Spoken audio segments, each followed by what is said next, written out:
Well, welcome everybody. Glad you're here. This is a video series that we're calling War in Heaven Unpacked. There's a play that happens at our church here, right over there, called War in Heaven. We have Giselle Schultz here, the director of the play. And we wanted to go a little deeper into some of the biblical foundations of why there's some of these scenes and why some of these words, some of this music and all that, but go a little deeper and unpack it a little bit more. So that's War in Heaven Unpacked. And why don't you introduce yourselves? So I'm Mike Strati, and I used to be an atheist for many years. And then I was agnostic, uncertain about things, and through lots of searching and reading, here I am in a church today. I'm Giselle Schultz. I grew up in the church, but in the journey of growing up, getting married, having my own kids, it's definitely been a journey of finding out what my faith and what God means to me. And so this is all a part of that too. And I've been a part of this church for almost 10 years now. And yeah, I'm still finding out new and wonderful things about God and who we are as his people. And I am Jared Anderson. I grew up as a Christian and Seventh-day Adventist, and in my high school years, definitely had a year or two of deep searching as to what I believed and what I've been told since a very young age, going to church pretty much every weekend, right? And so here I am with a worldview of belief in God still, and how I've kind of come to know God for myself and some of these various beliefs of who God is, what Jesus' sacrifice means, and all that goes into that. So with that, we're going to kind of give a little overview of what this video series, War in Heaven Unpacked, will entail. So I thought we'd start with kind of the who, what, where, when, why. So maybe we'll look to Giselle for more of these answers. Giselle is our fearless leader with this play, and we're actually going to interview her more later on with some of those deeper questions of directorship. But what is War in Heaven? So War in Heaven is a look at the life of Jesus Christ, as most Easter plays are, but it also takes a look at this battle, or this, we would call the great controversy, but this battle between good and evil that is going on behind the scenes. Like, there's a deeper story there than just Jesus coming and living his life out. There's an actual almost war for humankind. And so this just kind of delves into that a little bit more. And I think it gives us more of an understanding of the context of the world we live in and what really is going on, our meaning, our purpose in life, the purpose of his life. And I just really like that part of it. Shows definitely his divinity, but also his humanity.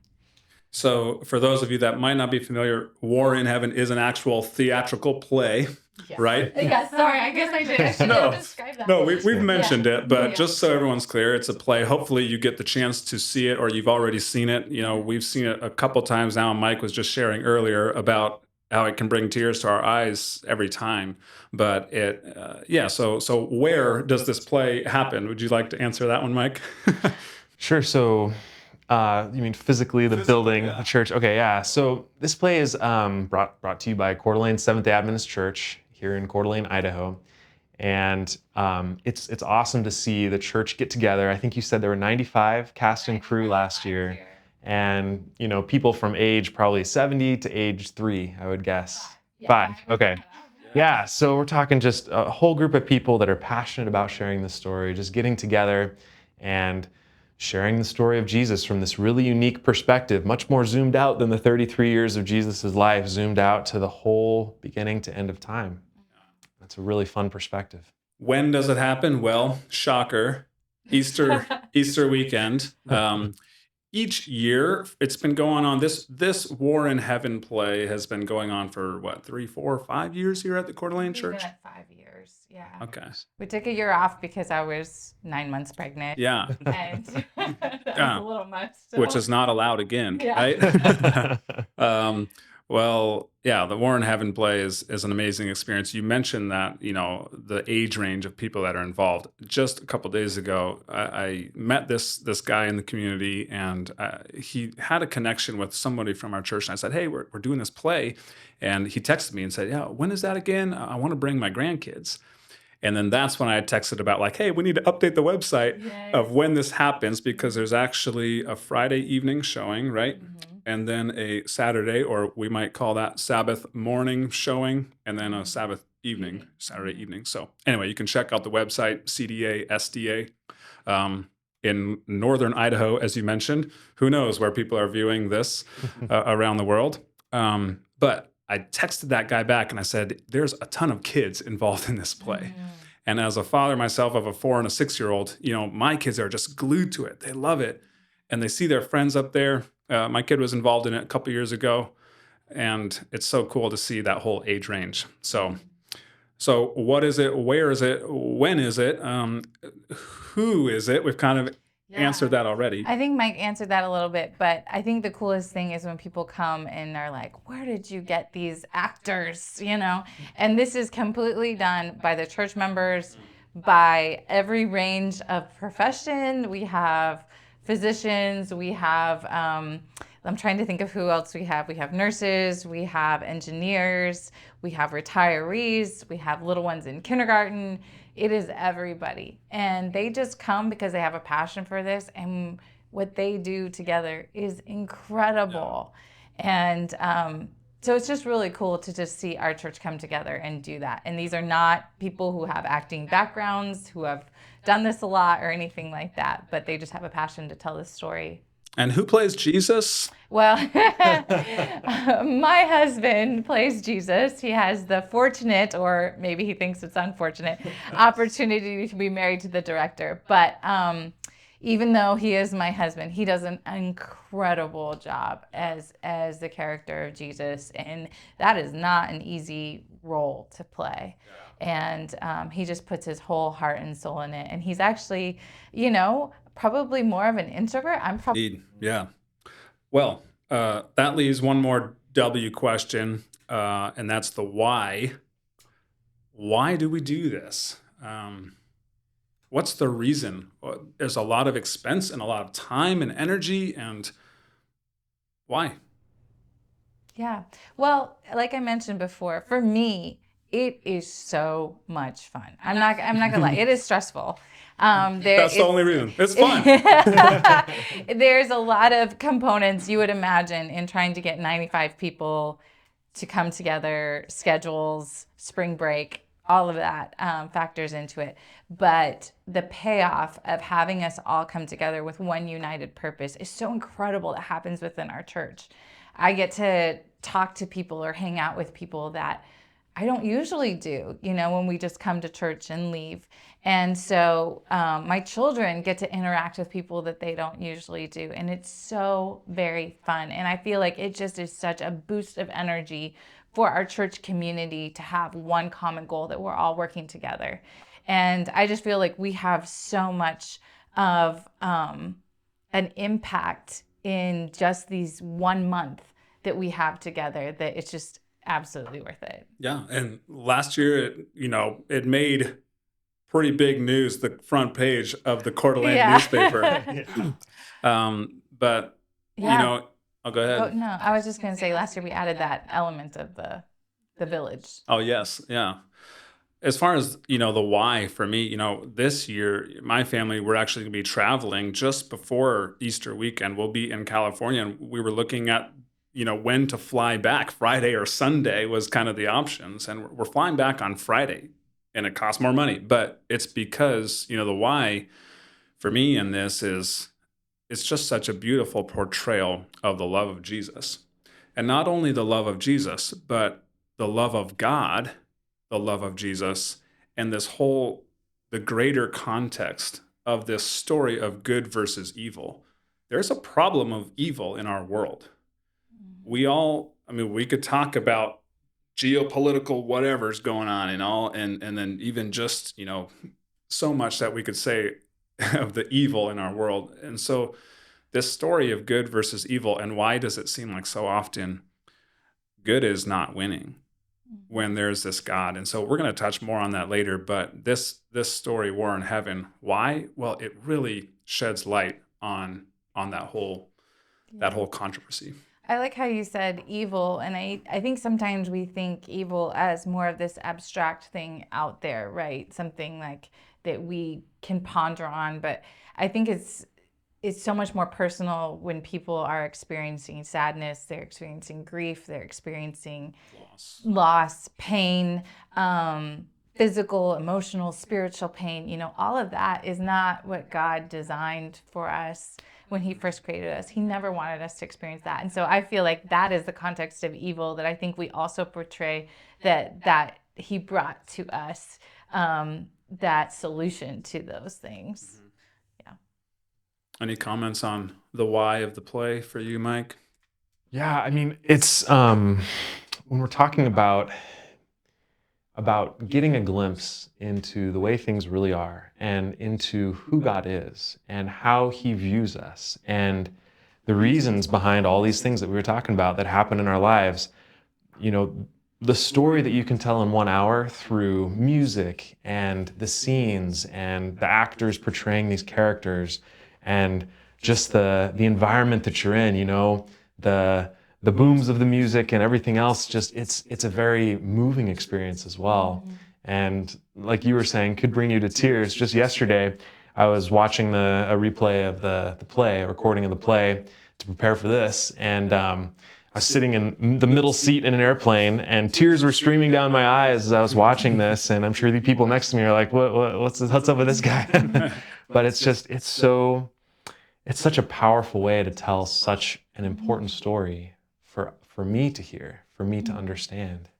It's incredible. And for my kids, I just love, seeing my kids engaging with it and seeing the sacrifice of Jesus and that he died for their sins and that he liked kids and that he, raised people from the dead and, all these things. I love that they can just see that acted out. Yeah. We were talking to one of our Sabbath school teachers, and they were just saying that one of the kids, they were having a discussion about something, brought one of the specific lines that Gabriel says in the play, was like, no, it was this, Gabriel said this line. And so that's incredible to me that they absorbed something like that and are bringing it to light. My little guy, who will sometimes sit there with me as I'm watching the Easter play, just kind of critiquing or moving stuff around. He's got like all the lines of Gabriel memorized, And so to me, that's just so cool that it's just absorbed into their story.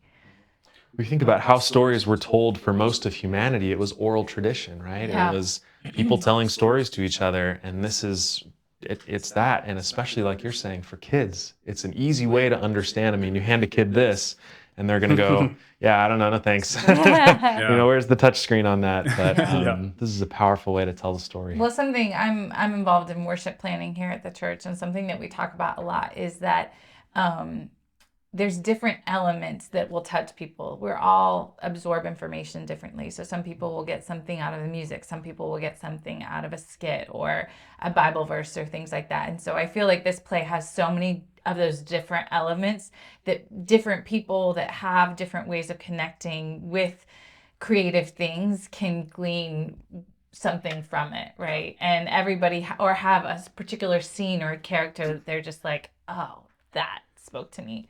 So we've been talking up the play a bit. What's the point of these videos? So we don't know how many of these videos yet we will make, but what is the purpose of this, YouTube or video series that we're doing? I have some notes here, but anyone want to take a crack at that? Why are we doing this?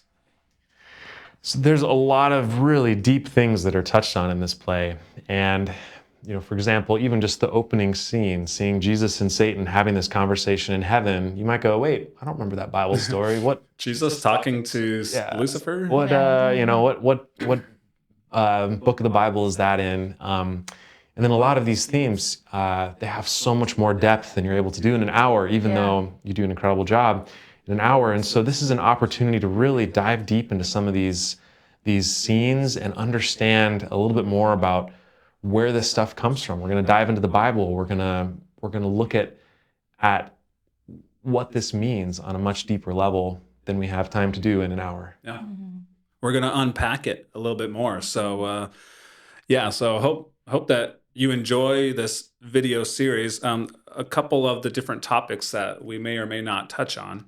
One would be theodicy, this word that means how can you reconcile? You're telling me that there's this all-powerful God and that he is all good as well. Well, where did evil come from then? And why did God allow evil? And why does he still allow evil, right? That's a big question that that a lot of people struggle with, and a lot of people turn to agnosticism or atheism because of that question. And so we're gonna, that's brought up in this play for sure. That in fact is a big piece of this play, the struggle between good and evil and why we are caught up in it. And so, yeah, we're definitely going to talk about theodicy. Some others would be just the depth and extent of God's grace. Is it really for you? Is it really for me, Jared? You know, I was going to say, can God really love me that much?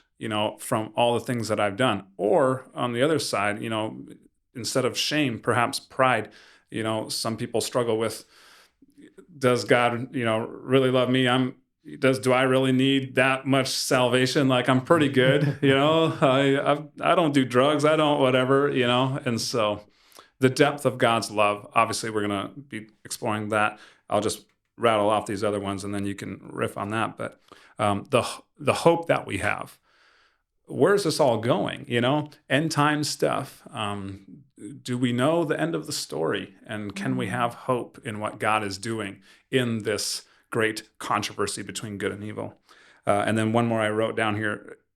One other example or of a topic that we might touch on, and that is, where are the miracles today? We see a lot of miracles in this play of Jesus doing these incredible things. And then I tell my 6-year-old, like, yeah, God's so powerful and so awesome. And, a question that I have, and that of course he would have too, is, well, if we're praying for this certain sick person, but they still died, like, so where's all the miraculous things today? So that will be another thing that we'll touch on, and there'll be more. But yeah, that's one of the things that I hope that can be taken out of the context of this play, is something that not just happens within that hour, but that a message is received that can be applied to all these other areas of your life, that you can leave here with more hope, more peace, more insight into the miraculous than you did prior to seeing it. That's what I hope.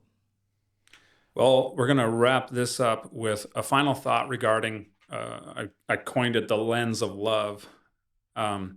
As we unpack scripture and these scenes and some of these ideas, we really we're going to go to the Bible. We're going to bring up some of these different texts, but we believe that the scriptures testify of Jesus, like he said, and that Jesus is the truest revelation of who God is. He says, if you've seen me, you've seen the Father. And so when you're trying to know God and know his character and who he is and how he operates, Jesus didn't raise everybody from the dead. He didn't heal everybody. But you look to Jesus. And so as we interpret scripture, we want to look at it through a lens of love, because I believe that God proved that he is undeniably selfless love through his sacrifice and taking it all the way to the grave. This is how we know what love is. Jesus Christ laid down his life for us, So, yeah, that's our hope. That's our prayer. We are praying over this, that that we truly would just know God better, and that you, whoever you may be, watching this, wherever you are, would know God more fully through his revelation in Jesus, revelation through his word. And so, yeah, we'll go forth from there. Yeah. His love is deeper, wider, more incredible than you could ever imagine. And we'll be unpacking that, Yes. I think, for a long, long, beautiful, amazing eternity. Yes. Yeah.